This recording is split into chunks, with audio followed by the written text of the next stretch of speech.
Возачите максимално да ги почитуваат сообраќајните правила и прописи, да внимаваат на сигнализацијата и да ја прилагодуваат брзината на патот, а мотоциклистите задолжително да носат заштитна опрема, апелираат надлежните. Бројот на сообраќајни незгоди се зголемува во лето, а показател за тоа е статистиката според која најголем број на несреќи се случуваат токму овој период. Само во месец јули на патиштата во Битола 4 лица го загубија животот како последица на сообраќајни несреќи. Сведоци сме во последниве денови на голем број сообраќајни незгоди, кои што се со фатални последици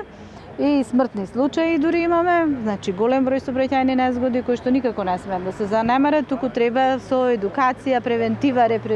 и репресива да се намалат колку што е можно повеќе на минимум. Топлото време, заморот, гужвата на патиштата се едни од најголемите причинители на сообраќајни несреќи во лето, но никако не смее да се зборува и на телефон додека се вози, вели Данчевска, а особено треба да се казнат оние кои намерно не ги почитуваат и ги прекршуваат правилата. Зборувањето на мобилен телефон е една од најголемите причини непочитување на сообраќајните правила и прописи, понатаму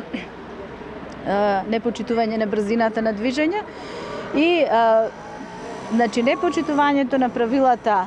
поготово намерното прекршување на правилата, треба да биде најригорозно казнувано, дури и да се побара исклучување од сообраќај, бидејќи на вистина со некои мерки, со некои работи се претерува во цела оваа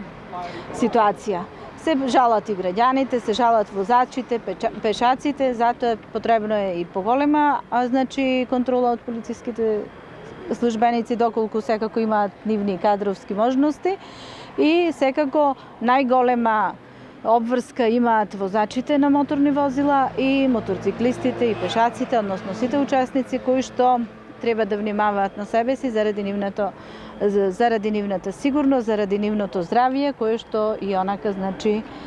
треба да биде на прво место. Надлежните со апели до оние кои заминуваат на одмор почесто да прават пауза затоа што заморот од долгото ноќно возење е најчеста причина за тешките сообраќајни несреќи во раните утрински часови. Кога и да одлучите да тргнете на пат, бидете одморени, советуваат од Општинскиот совет за безбедност на сообраќајот и на патиштата.